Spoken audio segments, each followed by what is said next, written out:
At eto na nga mga katrompa, gumawa pala tayo dito ng apat na honey garlic bangus. At sinala ko na nga itong bangus natin mga katrompa.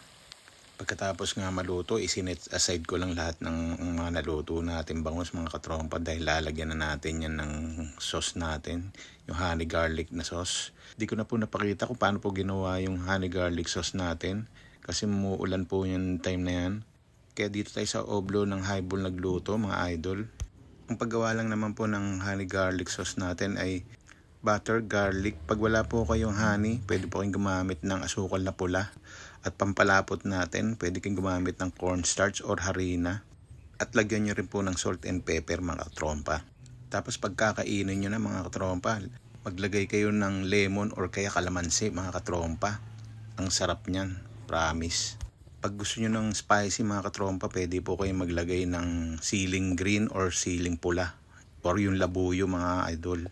At yan mga katrompa, luto na ang tan pulots natin. Di po ba? Napakadali lang po. Marami pong salamat.